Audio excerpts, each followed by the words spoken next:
Yeah, the basic reason is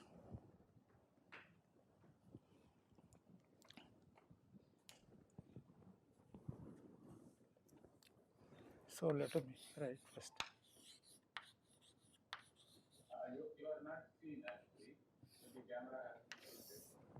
Is it okay? Yes, sir.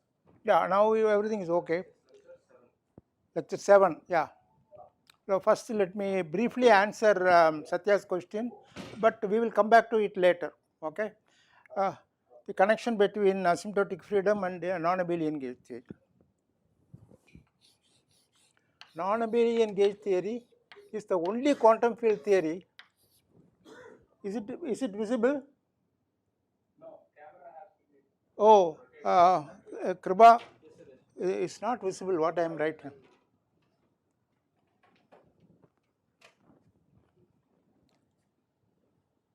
Oh, I see, it has gone to that end. Only non-abelian of all the quantum field theories, non-abelian gauge theory is the only theory which has asymptotic freedom. The reason for that is, you remember, I mentioned in my first lecture, I will come back to it later towards the end. Non-abelian gauge theory is the only theory where the Yang-Mills gauge field has self-interaction.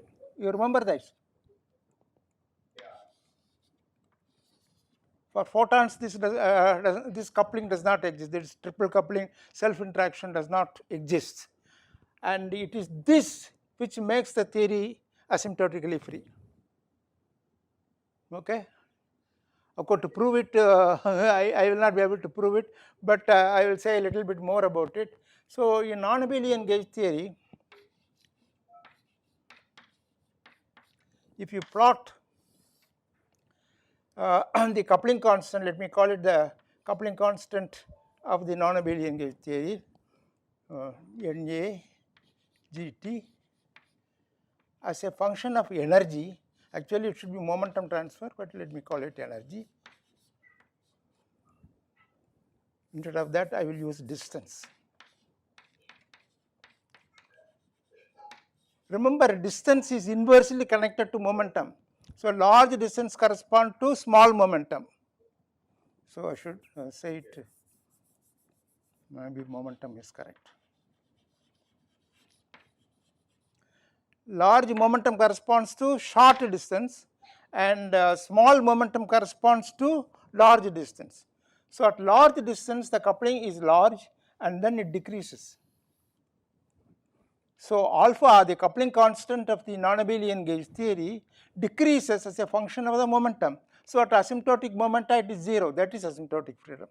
For instance, in quantum electrodynamics, the photon theory, let us call it alpha electromagnetism. Momentum. The behavior is reversed. So, it is not asymptotically free, this is asymptotically free. Okay. That was a great discovery, and because of that only non-abelian gauge theory is a fit theory for strong interactions, because the strong interactions of the quarks were seen to be almost free at large momentum transfer. Okay? Yeah, I will say more about it later.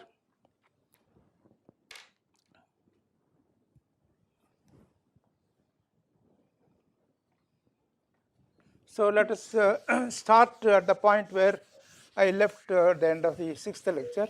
Is there any other question? Yeah, YouTube has started now. YouTube has started. Okay.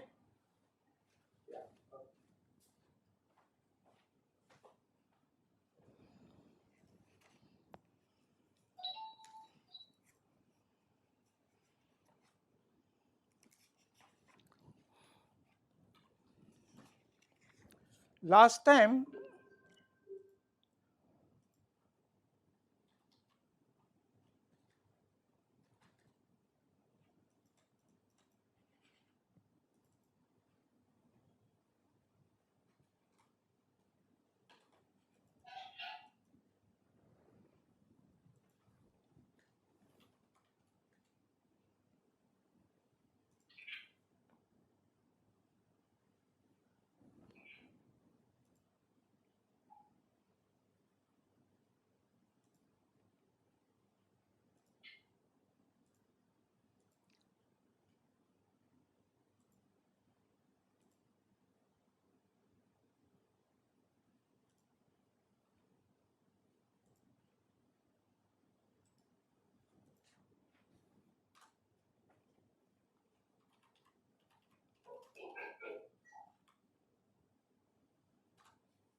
Can you increase the size of the board?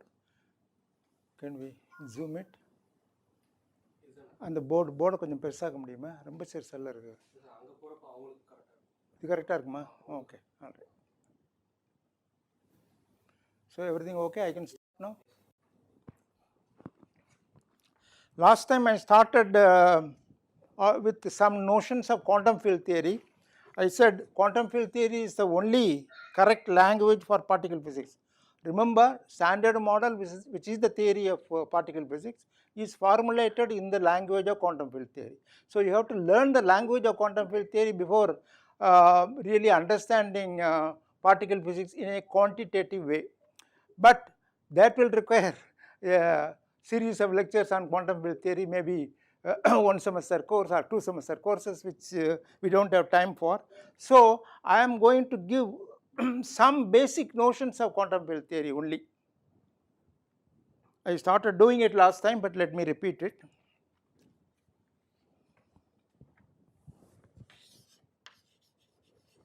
Some notions, some ideas of at least this language you should know.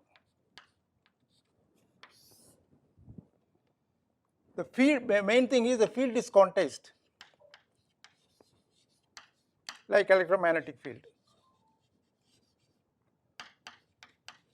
Remember, in ordinary quantum mechanics, you quantize the motion of the particle like electron. But in quantum field theory, the classical field like electromagnetic field itself is quantized.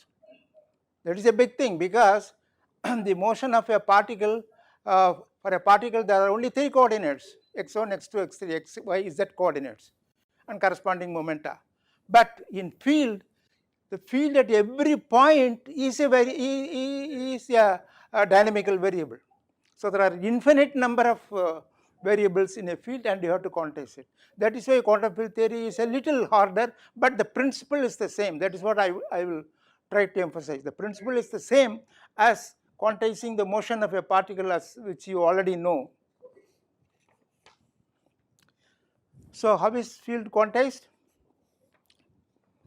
Not only field or particle, any dynamical system.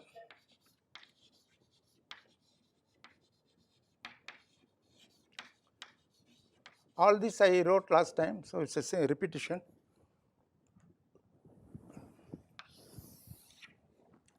Any dynamical system is quantized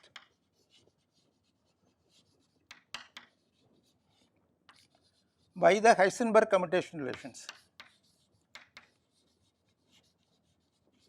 Commutation relations. What are they? Coordinates. They are the basic dynamical variables of the system. For particle qi, I equal to 1, 2, 3 are the 3 components of the position of the particle, and corresponding momenta pj, coordinates, momenta. In classical mechanics, they are numbers. So the commutator qi pj minus pj qi is 0, but here they become operators. That is the main point. In quantized version, all the dynamical variables like coordinates, momenta, energy, angular momentum, everything becomes operator. So they don't commute, and in particular the basic commutation relation is this I h cross h over 2 pi Planck's constant into delta ij, which is the Kronecker delta symbol. So these are the Heisenberg commutation relations. Once you impose that, the system becomes a quantum system.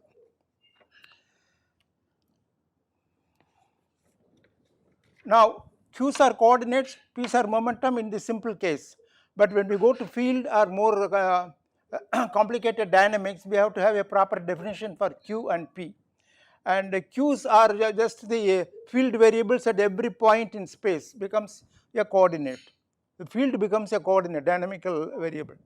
What is the corresponding momentum? In order to get the momentum, it is not the momentum of particle or anything, it is called the canonical momentum. That for that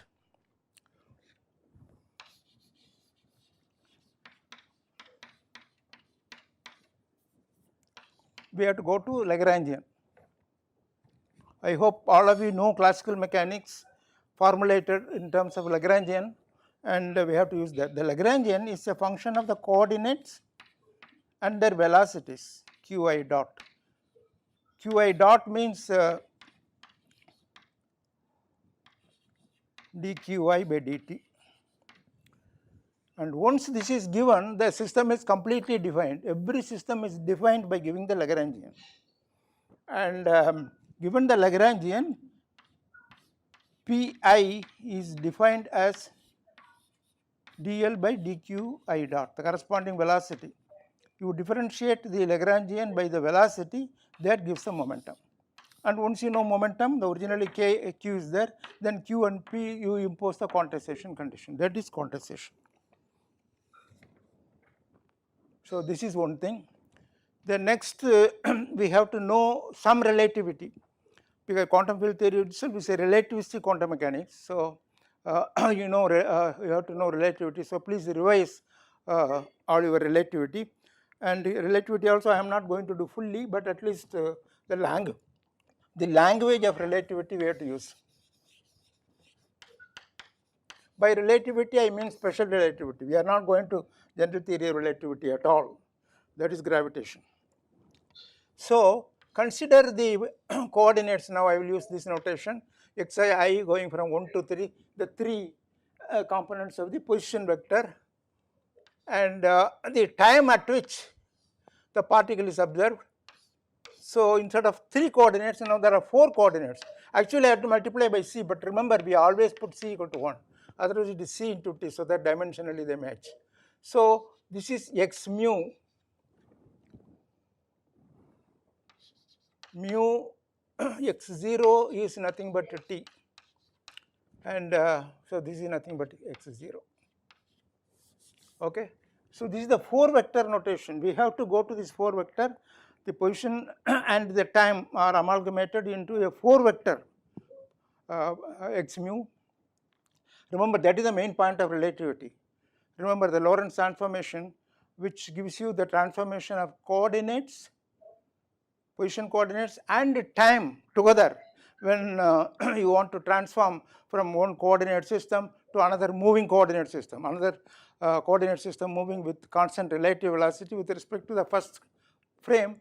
Then the connection between the two involves both x and t. Unlike in non-relativistic mechanics, time is left same. Time is supposed to be absolutely same in all frames. That was original Newton's assumption, and that is classical mechanics.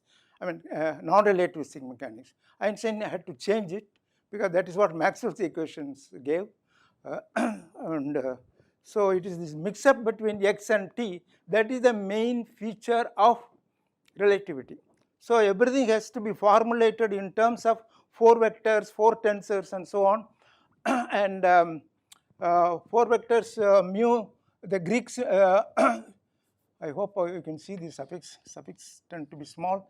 Mu is 0, x0 is t, and x1, x2, x3 are the position. Okay. Correspondingly, for instance, momentum also is 4 vector. 0th component is nothing but the energy. By energy I mean the total energy, including the rest mass energy mc squared and pi, the usual momentum. Everything has to be promoted to 4 vector level.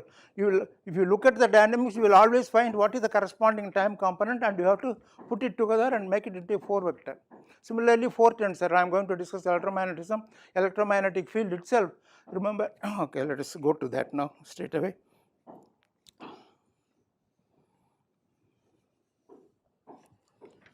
So that is the notation only.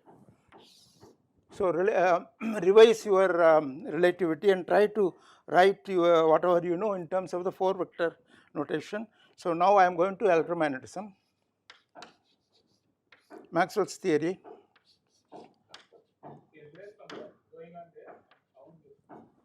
Hello? Yeah? What is the question?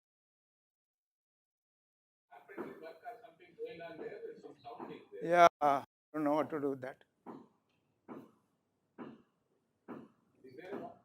Not here, but somewhere else. அதை கொஞ்சம் stop பண்ண சொல்கிறீங்களா கொஞ்சம் நேரம், இன்னும் ஒரு 12 மணி வரை 12 மணி வரை. 12 மணி வரை ஸ்டாப் பண்ணுச்சு. ஏன்னா லெக்சர் நடந்துக்கிட்டு இருக்கு, எல்லாரும் லெக்சர் கேட்டுக்கிட்டு இருக்காங்க, உங்கள் இது டிஸ்டர்ப் பண்ணுறதுன்னு சொல்லுங்கள். எங்கே நடக்குது அந்த வேலை? Yeah, he will try to stop it.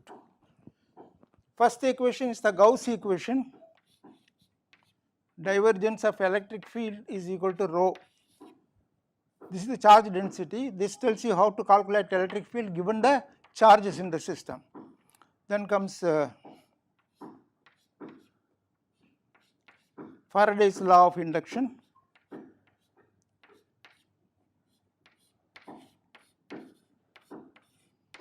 I think there is a 1 over C, but C anyway I am putting 1, so let me not put C. I think there is a 1 over C.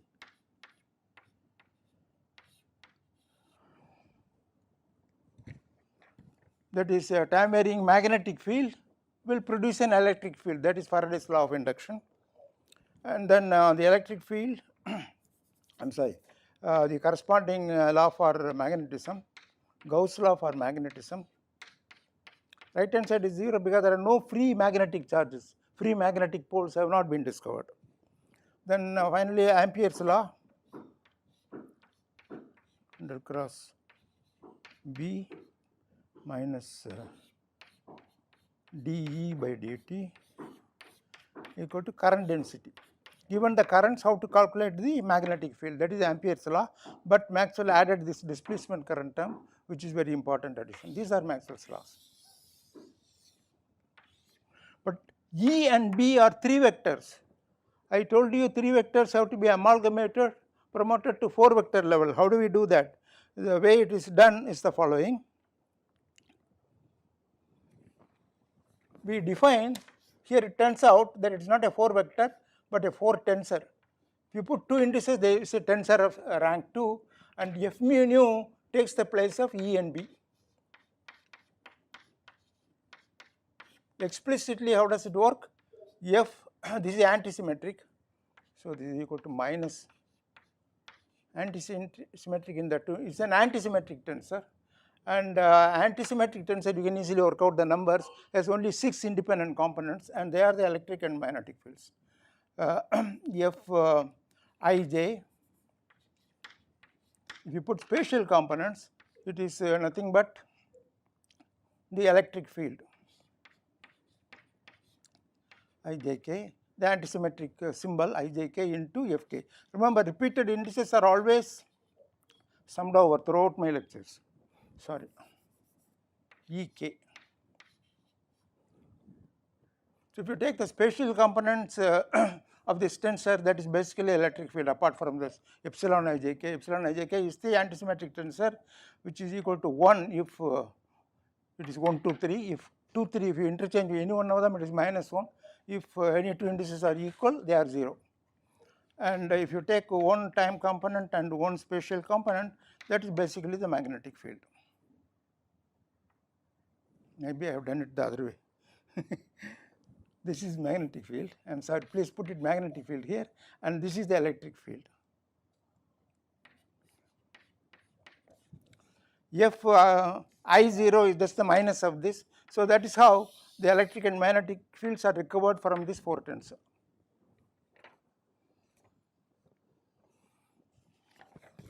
Now I want to go to the potentials. I should have written this above here, so let me remove that.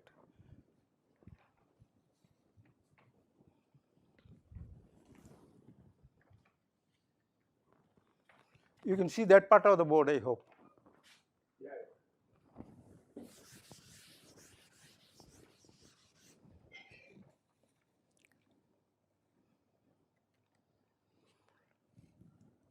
F I have written, now I go to potentials. The vector and scalar potentials of electromagnetism are very important, because without that you cannot do quantum mechanics. Remember, Schrodinger equation minus IH cross d psi by dt equal to Hamiltonian, which is minus h cross squared over 2m del squared plus potential whole operating outside. That is Schrodinger equation in a potential V. Now, in the presence of electromagnetic field, I hope all of you know that in the presence of electromagnetic field, the Schrodinger equation, you have to get del has to be replaced by del minus EA C equal to 1 whole square. Del has to be replaced by del minus EA and instead of V, let us say the static potential, I mean sorry, the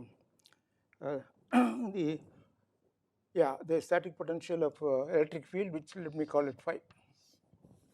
You have to introduce this potential and this vector potential. The vector potential and the scalar potential have to be used, otherwise if there is no Schrodinger equation, you cannot do quantum mechanics. So that is the strange thing about many things in physics. A thing which you introduce, in fact in electromagnetism books, originally the potentials are introduced only for mathematical convenience, but later it turns out that they are physically very important. You have to go to potentials in order to describe quantum mechanics. Now, so how are potentials related to the fields? You know that, I think. Magnetic field is simple. It's just the curl of vector potential. What is electric field? All of you know electric field is minus gradient of this the scalar potential, but for time dependent phenomena you have to add this with dEA by dt. That is how you get the fields from potentials, but nevertheless potentials are the primary things. Now all this is in 3 vector notation. Remember, electromagnetism I am now going to reformulate in terms of relativistic notation, but electromagnetism already satisfies all the principles of relativity. In fact, electromagnetism is what gave relativity to Einstein. So Maxwell's equations are already relativistically invariant, or covariant rather, but we formulate them in the covariant notation, the 4 vector 4 tensor notation, in which the relativistic covariance is obvious. See, it is obvious in the sense all the basic equations of physics, if they are consistent with relativity, you have to formulate them in such a manner that if the left hand side is a vector, the right hand side also has to be a vector. If the left hand side is a tensor of rank 2, right hand side also has to be a tensor of rank 2. If the left hand side is a scalar, right hand side also has to be scalar. And if you do that, you will be satisfying all the principles, all the axioms of relativity. Your theory will be relativistically invariant. So I have to rewrite these also in terms of f mu nu, and that is this. F mu nu is equal to d mu a nu minus d nu a mu. Now I have to mention one thing. What is d mu? D mu is my notation for d by dx mu. There is a business of upper index, lower index, but I will not bother you with this. I think last time I mentioned it. That is very important in order to get things right. But here we are only using that as a notation. So you can raise or lower the index using the so-called metric tensor, which just gives you a relative minus sign for the spatial components. That's all. If you remember that, that is enough. So I talked about x mu. I don't know whether I did this. Let me go to covariant. This is called contravariant and this is called covariant. And the covariant thing is obtained from contravariant, or let us say this is obtained from this by using this. So let us use this. So x mu is g mu nu times x mu. So contravariant object can be converted into covariant object. So an index can be raised or lowered by using this metric tensor. Again, repeated indices are summed over. This, if you write it as a matrix, it is simply a unit matrix apart from a -1 and the spatial components, 0 everywhere else. So what does it do? It just replaces the xi below and xi above are negatives of each other, whereas x0 does not get changed, time does not get changed. So and you can show that if you differentiate with respect to a contravariant vector, you will get a covariant vector. That's why I have used mu here. Anyway, this is the thing. So please verify as an exercise, please verify that these two equations are consistent with this. You can get this using this identification. So that is all the relativistic notation. So let us now launch into the basic notions of quantum field theory. Any questions here?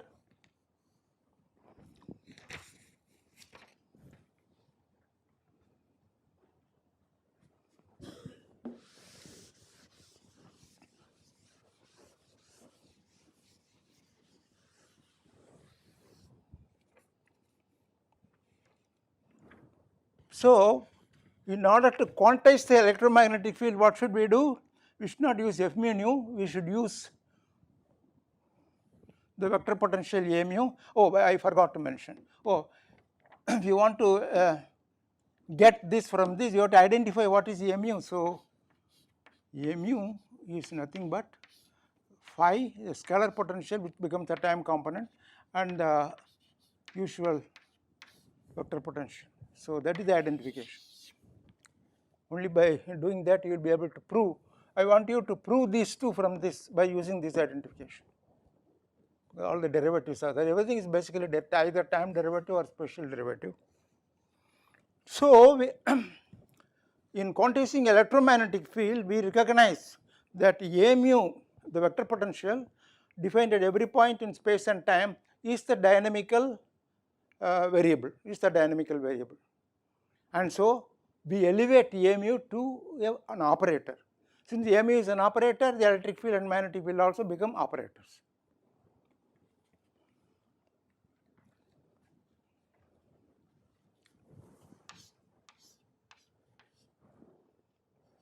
A mu is a function of x. Now I will simply write x. X actually stands for x mu. It becomes an operator. In order to do this analysis properly, it is better to go into Fourier transform. I hope all of you know some elementary notions of Fourier transform. That is, you have to go rewrite this as a d cubed p. I will first write down this and then explain. That is better. Again, I hope these are visible. I hope they are not too small. Epsilon mu lambda exponential of I p dot x minus I e into t plus Hermitian conjugate. All these will become operators. I will explain.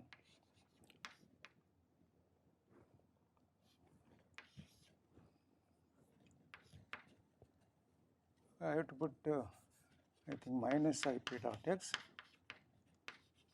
either complex conjugate or Hermitian conjugate, plus I e into t. Now what have I done?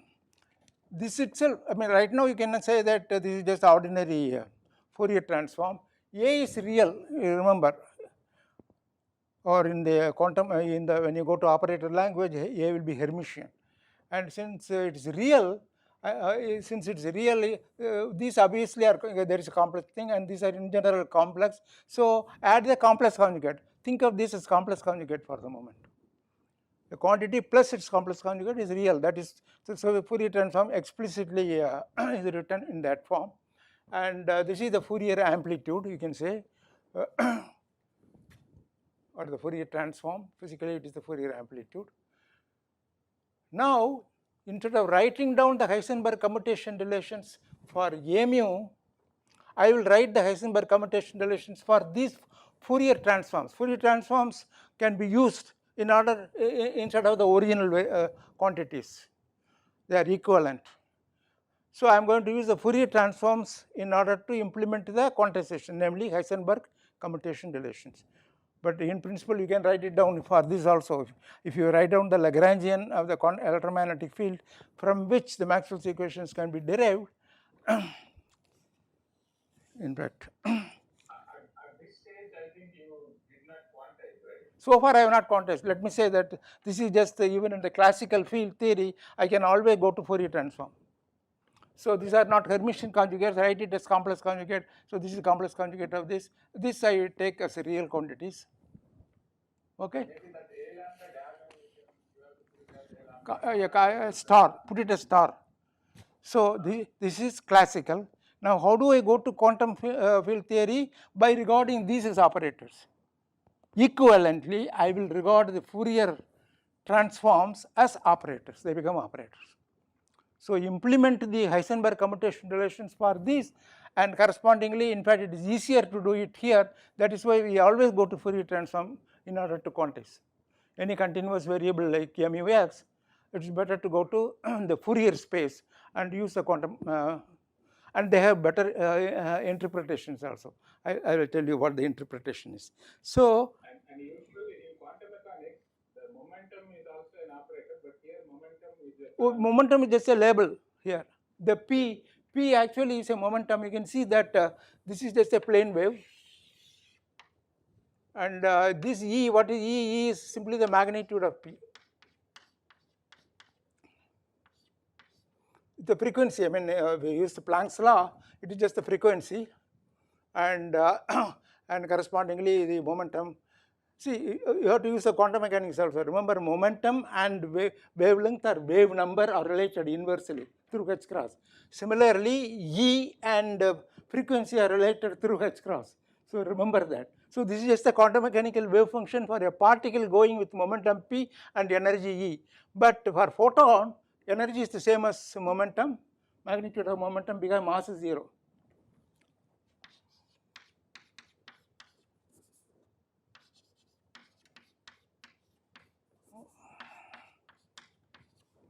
This is the general relation for between energy and momentum, but if mass is equal to 0, E equal to just magnitude. All that thing in ordinary quantum mechanics you have to remember. Quantum field theory makes use of all that. It does not violate those things. Okay. So I said that A's become operators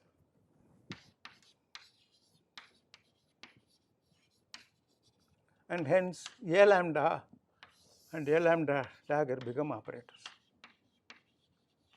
So we from this the Heisenberg commutation relations properly interpreted will give you the commutation relations between A and A dagger. So let me write them down. I will write them down, but before that I will give you the interpretation. Using those commutation relations, you can prove that A lambda A's are destruction or annihilation operators.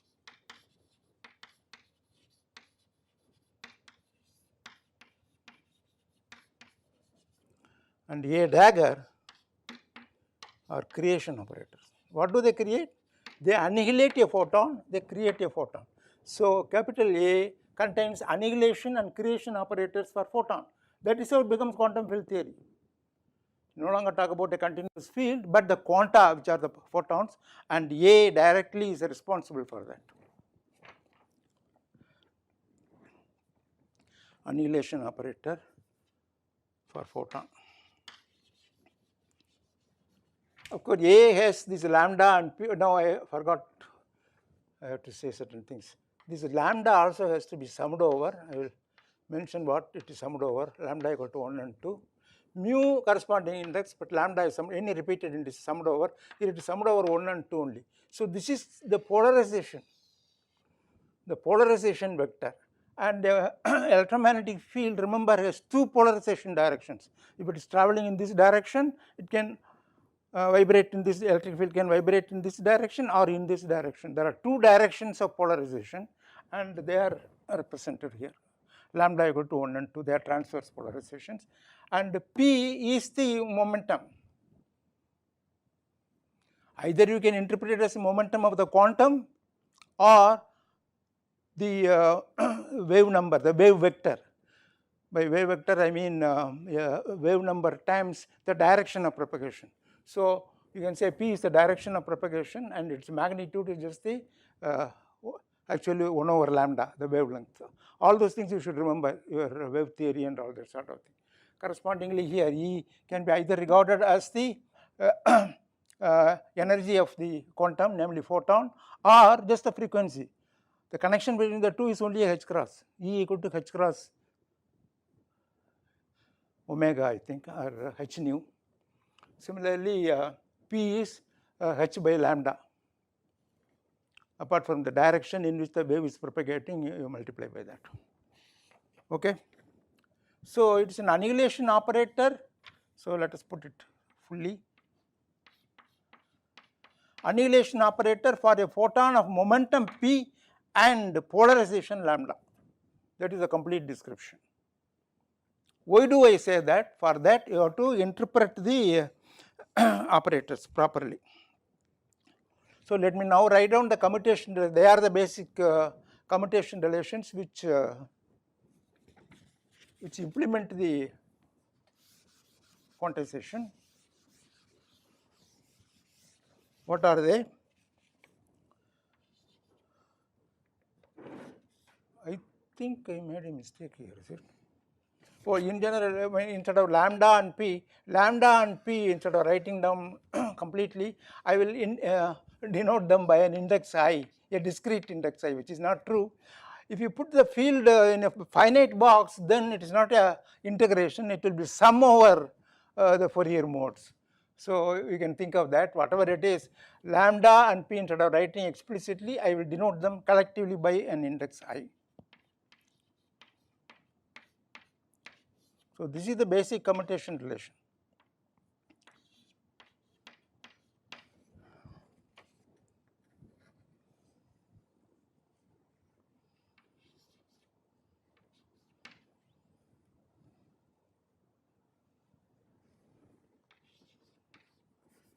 The A's themselves commute.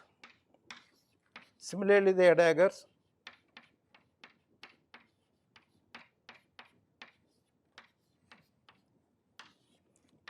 So these are the quantization conditions.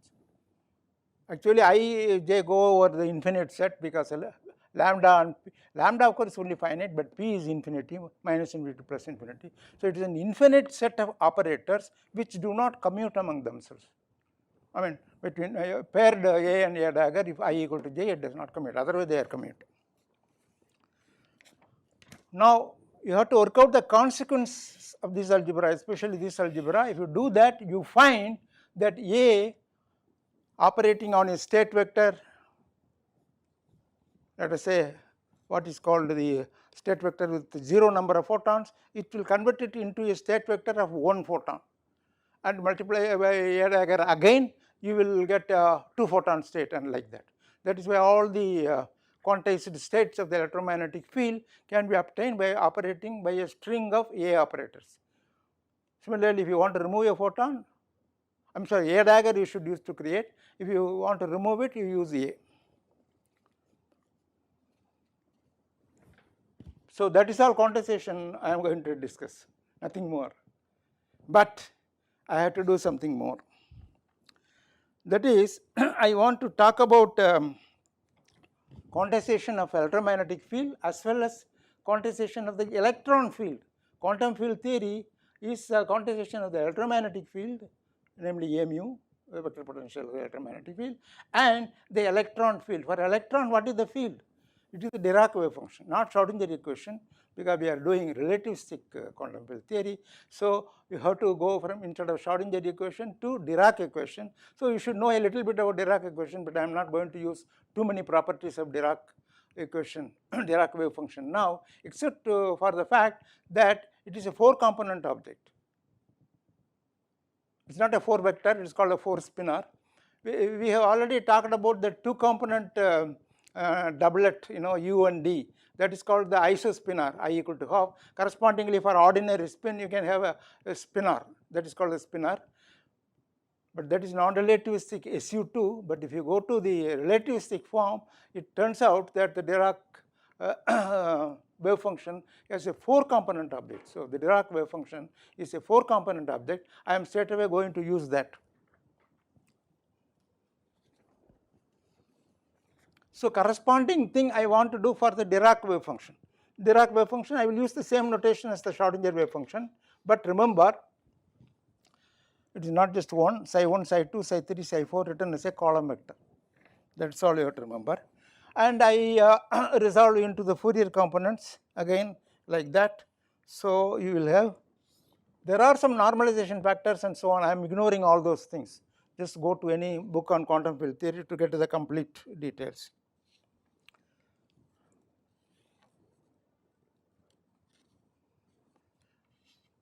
D cubed P. Here I will use the Fourier amplitudes, I will use the notation B, Bi P, and corresponding to this epsilon I have U. Remember, it is the epsilon which takes the 4 vector character, not the A. Okay. In the same way, the 4 spinor character is taken up by this spinor U, and I is again summed over. Just as lambda, here also I is summed over, but here I has to be summed over 4, 1 to 4. Otherwise, this part is similar.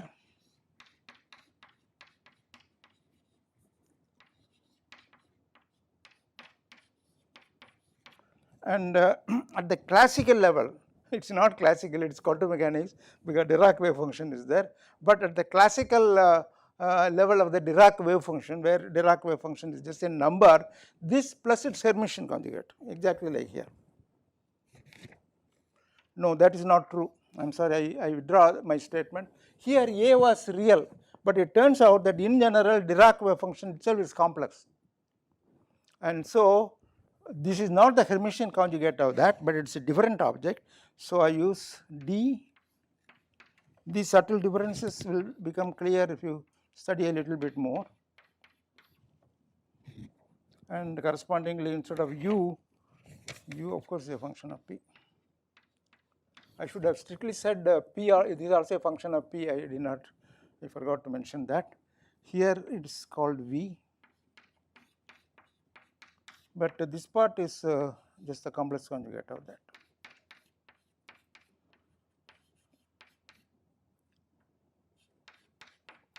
I forgot to mention one thing. So, A lambda P comes with this. So, remember A lambda, let us A lambda P comes with this. So, it destroys a photon of momentum P and energy E with the corresponding quantum mechanical the wave function of that, you can say.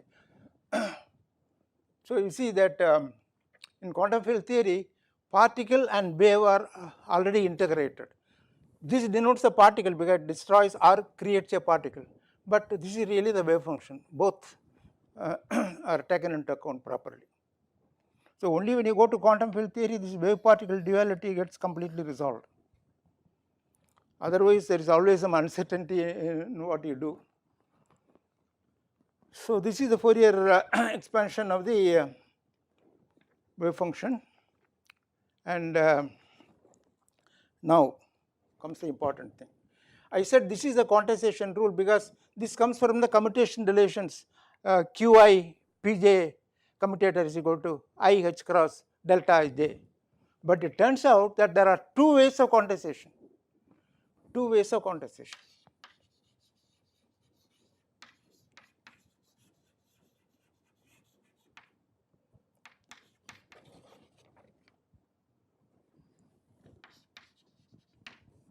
This is one way, and this has to be quantized by the other way, namely instead of commutator you have to use anti-commutator, Bi Bj dagger, namely Ba Bj dagger plus Bj dagger Bi, that is equal to delta ij, and similarly all other anti-commutators are 0.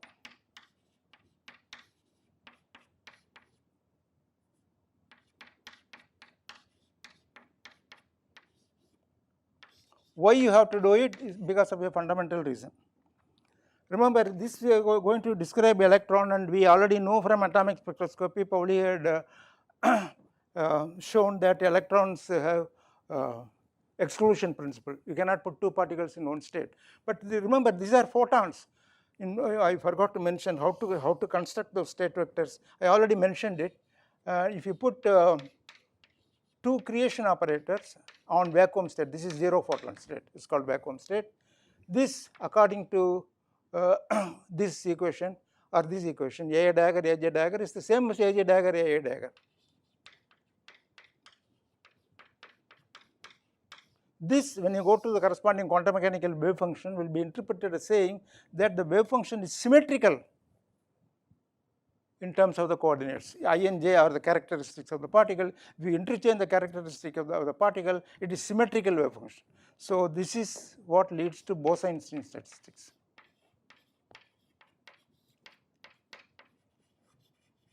So for Bose-Einstein statistics, you have to quantize using commutation relations.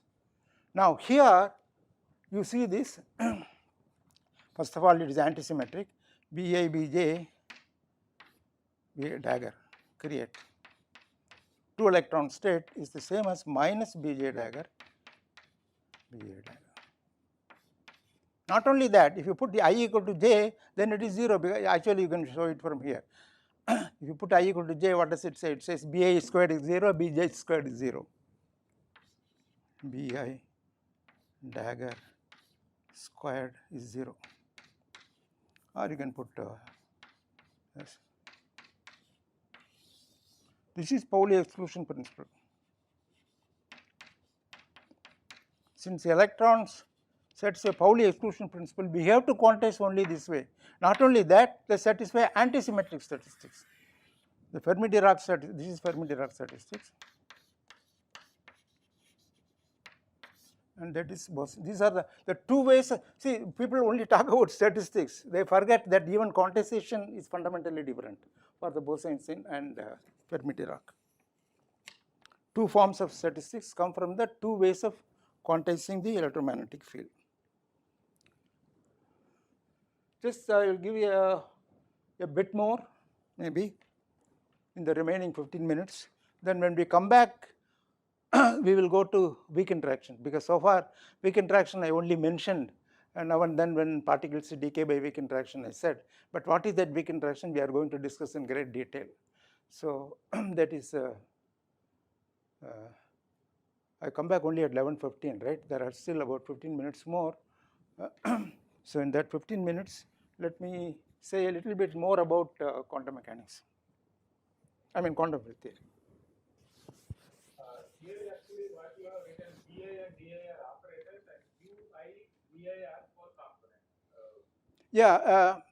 The operators are only this and this. All the rest are numbers. Similarly, here operators are only this B and, oh, I forgot to mention B and D dagger. It's not B dagger. You know the reason? The reason is, I forgot to mention. For electromagnetic field, I mean either A, you can take the differentiation and you can get the expansion for the electric and magnetic field also by using those connections. Okay, so electric and magnetic field is capable of destroying or creating a photon, but the Dirac field is destroying an electron or creating a positron. When psi is not equal to psi dagger, when it is not real, they correspond to particle and antiparticle being different. For photon, antiphoton is the same as photon. For electron, positron are different because they have different charges. That was the discovery of positron by Dirac. So I should have written some more here. So I don't know where I will write. Please add these things. Let me remove this. I should have written corresponding equations for the D's.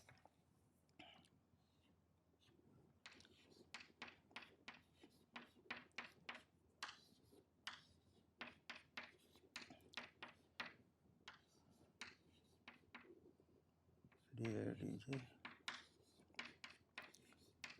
dA dagger, dA dagger equal to 0. And the B's and D's commute. Let me simply write,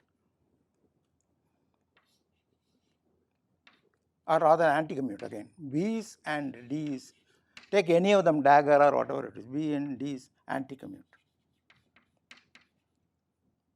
with each other. The anti-commutator is 0 for them. You take one B, another D, or one B, another D dagger, they are all anti-commute. Whereas within the D set, they satisfy these anti-commutation relations, and within the B. So there are two kinds of particles which are described by psi, both electron and positron. Unlike here, whenever the field is real, its antiparticle is the same, and you will find that this is nothing but the creation operator for this, because A dagger is the same. Capital A dagger is the same as, this A dagger is the same as A.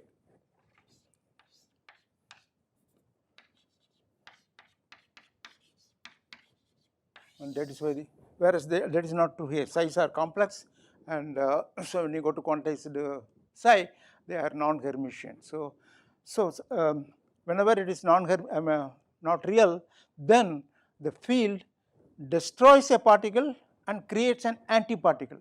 So you have to take psi dagger. I have to write one more equation, and that will contain creation operator for particle and destruction operator for antiparticle. Okay. So that is the difference between electron field and boson field. For one thing, the commutation relations are different. They have to be replaced by anti-commutation relations, and the statistics is different. The other thing is antiparticle is different from particle. So the set of operators are doubled up. That is the general rule for all the particles. Remember, we are going to describe enormous number of particles. So if you understand the photon and the electron thing in some elementary way, you at least in your mind's eye you can easily extend that to other particles, quarks and everything. Yeah. Sorry. No, that means we cannot talk about electron field independent of positron field. Yeah, because it contains both. Because we discussed it earlier, you remember the electron field, there are 4 components because the first 2 components, the top electron with positive energy, but Dirac equation has got negative energies also. That is basically because of this funny thing in Einstein's equation, E equal to root of m squared c power 4, but c I will ignore, c equal to 1 p squared, which is p dot p. Remember this. But when you take the square root, actually I should have started with this. E squared equal to this. And when you take the square root, you can either take positive or negative square root. In classical mechanics, we simply write down only the positive square root and be done with it. But in quantum mechanics, you cannot do it because there are quantum. See, in classical mechanics, energy will change only continuously. From plus of that, it cannot go to minus of that. Electron cannot jump from plus to minus. There is no quantum jump. But in quantum mechanics, there is quantum jump. In quantum field theory, there are quantum jumps. So an electron of positive energy will jump to electron of negative energy. So we have to take care of both signs. That is why the Dirac wave function has 4 components. Top 2 components are positive energy, spin up and spin down. Lower 2 components are spin up and spin down, but with negative energy. But negative energy you have to interpret. That was the biggest problem Dirac faced, and he had a very elegant solution. He said, because electrons satisfy Pauli exclusion principle, that was already known, so he used Pauli's exclusion principle to fill up all the negative energy states. So no electron can jump, they are all occupied. But then sometimes a photon can elevate a negative energy electron to a positive energy state, and so there will be a hole in the negative energy C. That was called the Dirac C, or negative energy C. That hole will behave like if you think about it a little bit, with respect to vacuum in which everything is filled with the negative energy states, that hole will behave like a positive charged particle with positive energy. That is the positron. That was Dirac's prediction of positron, and Anderson experimentally proved its existence. That was the discovery of antiparticle. Now we know that for every particle there is an antiparticle. Okay. So it is not the 2 lower components are not antiparticles, but the absence of those in the filled Dirac C are the antiparticles. and that is automatically taken care of in quantum field theory. Otherwise, we have to go on saying that in words, but in quantum field theory there is a way of saying that. Not only that, there is a way of formulating the quantum field theory which is symmetrical between electron and positron, because in the original version of the Dirac theory, positron came out as a hole in the filled electron negative energy C, but we can remove this asymmetry. We can go to a language in which positron and electron both come as particles, none as holes, although mathematically they are equivalent. Okay? Yeah. Any question?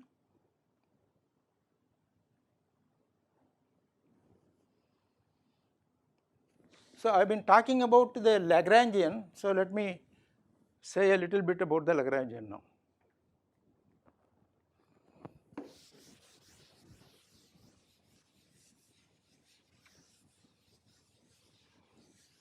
So the students, MSc students have to revise many things. First of all, they have to know quantum mechanics and electromagnetic theory fully.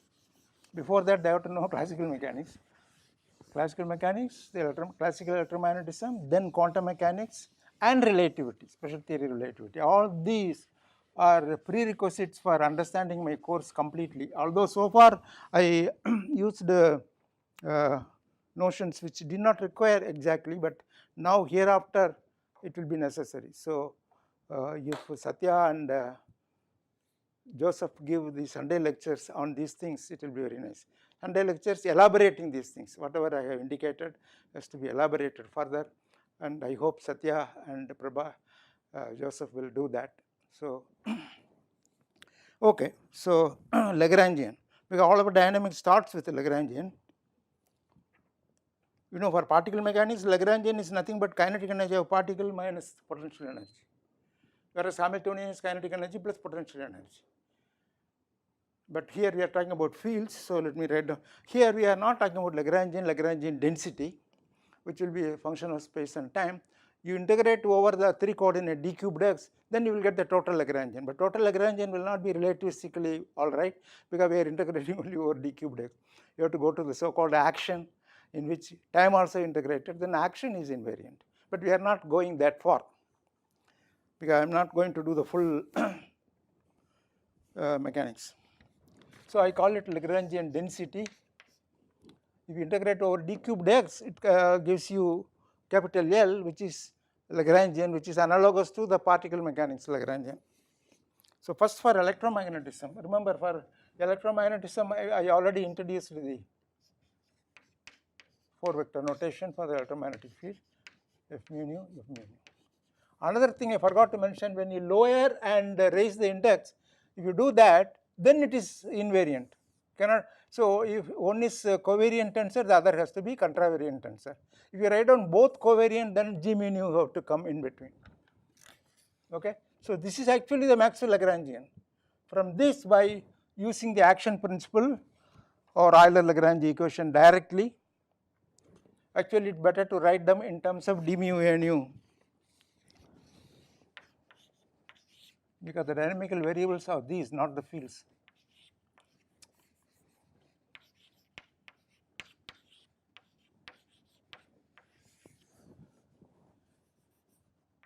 And A's become the canonical coordinates, and then you identify the canonical momentum of the field A by taking the Lagrangian density derivative, differentiating the Lagrangian density with respect to the time derivative of this.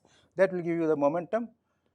Okay, then put the Heisenberg commutation relation between the A's and the corresponding field momentum, which is obtained by differentiating the Lagrangian density with respect to the time derivative of these 4 components. So that is the way the canonical formalism proceeds, and then you impose the canonical Heisenberg commutation relations between the A's and the momenta. I don't mean the particle momenta, the momenta, the canonical momentum of the field variable. Okay. So this will give you, this will be a good exercise for you, just to try to understand whatever I said in words and write down the Euler-Lagrange equation corresponding to this, and that will give you Maxwell equation. namely d mu. Maxwell equation we have removed. Maxwell equation itself, all the 4 of them collapse into this simple form in the relativistic notation. I am putting the charge density and current density 0.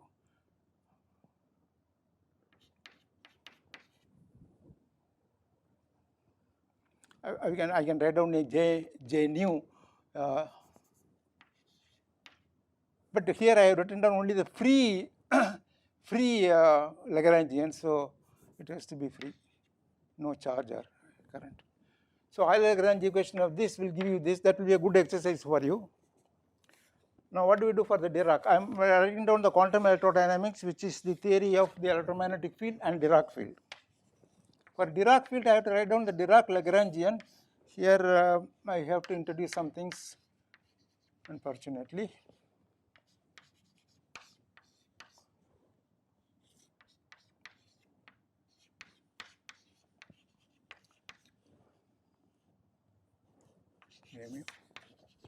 So Euler Lagrange equation of this gives you Maxwell's equation. These are Maxwell's equations. Euler Lagrange equation for yeah. Either we have to rotate the camera or I will go back to this. Can you please help to change the position of the camera? Yeah, so that they can see that part also.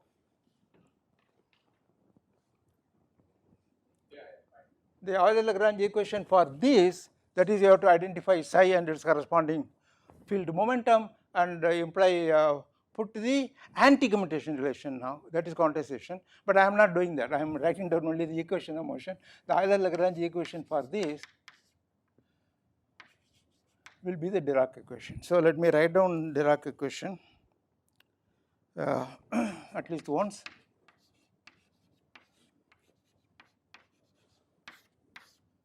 Now, the important thing about Dirac equation, I already said it's a 4-component object. That comes because of this. These are called the Dirac matrices. They are 4x4 matrices, and they satisfy anti-commutation relations, gamma mu, gamma nu. They are just ordinary, matrices in the sense their elements are just ordinary numbers. It can be written down actually. They are like Pauli matrices in some sense, but 4x4 instead of 2x2. These are called the Dirac anti-commutation relations, which is the main thing, which is the main part of the Dirac equation. So 4x4 matrix, then the derivative operating on the x here, then so this is a 4x4 matrix, but this is a number. Whenever a number comes added or subtracted, remember m has to be multiplied by a 4x4 unit matrix. So a 4x4 unit matrix operates on a 4-element column vector, that is Dirac equation. This is the analog of the Schrodinger equation in the relativistic dynamics. And when the electron speed is very small compared to c, one can show that this will reduce to Schrodinger equation. Okay, that is Dirac equation. And this is the interaction between the Dirac field and the photon. And remember, this already tells you something connected to what I said earlier. The electromagnetic interaction is nothing but the emission and absorption of photons. You can see psi can destroy an electron from what we said, and this psi bar will create an electron. It's an electron, and this can create a photon, can absorb also. So the famous, this is the sum and total of electromagnetic interaction that is contained here. E is the magnitude of the charge on the electron. So quantum electrodynamics is based on this Lagrangian, and we impose commutation relations for the fields A and anti-commutation relations for the field psi. And this psi bar, what is psi bar? Psi bar is basically psi dagger, but let me write down explicitly what it is. Psi dagger times one of these, the time component of this matrix. There are 4 of them, which is written as a 4-vector notation. So that is Dirac equation as far as we are concerned. And this is important when we go to the properties of the gamma matrices, especially the commutation relations. All those are important. I don't know how much of it you can learn now, but it depends on Joseph and Satya, how much they can teach. Okay. Let me say a little bit more. Having written down this Feynman diagram for the basic vertex, it may be an absorption of a photon or emission of photon. You can see this is the basic element in quantum electrodynamics. Using this, we can write down many other Feynman diagrams. 3 particularly simple Feynman diagrams I want to write now. An electron can emit a photon and then reabsorb it subsequently. Here, in all these, generally time goes upwards, but here we don't follow the same notation. Oh, you have to change the notation.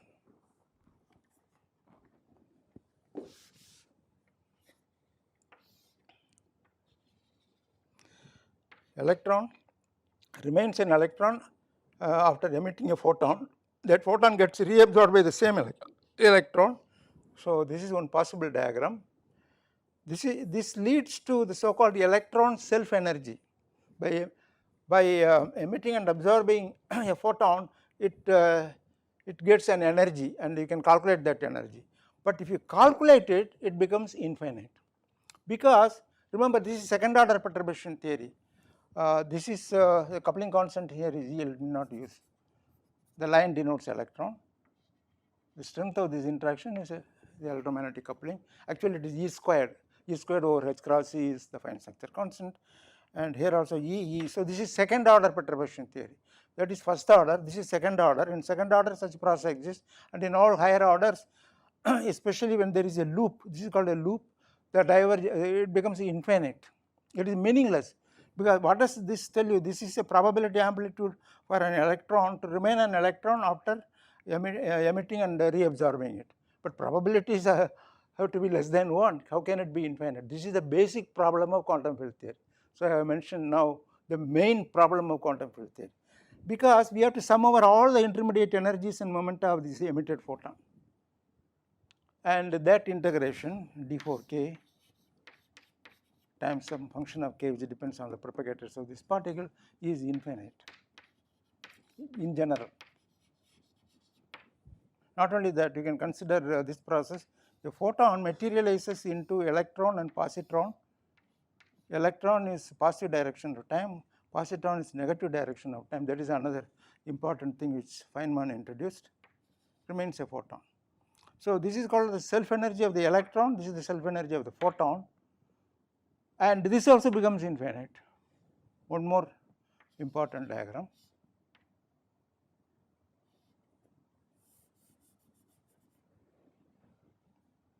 Yeah. It emits and absorbs, and in between it emits a real photon. So, this is second order, this is third order. So, this is called electron self energy, electron self energy, photon self energy, and this is called the vertex diagram.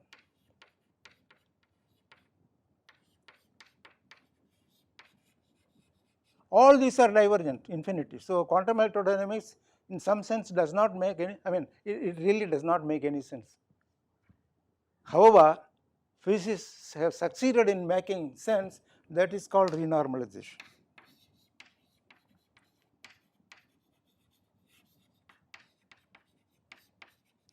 That was discovered by Feynman, Schwinger, and Tomonaga independently, and also important contribution by Dyson. That was done around 1948-49 after the war, and they got Nobel Prize. These 3 people got Nobel Prize, but Dyson was left out, unfortunately. That is another mistake of the Nobel Committee. But anyway, what is renormalization? In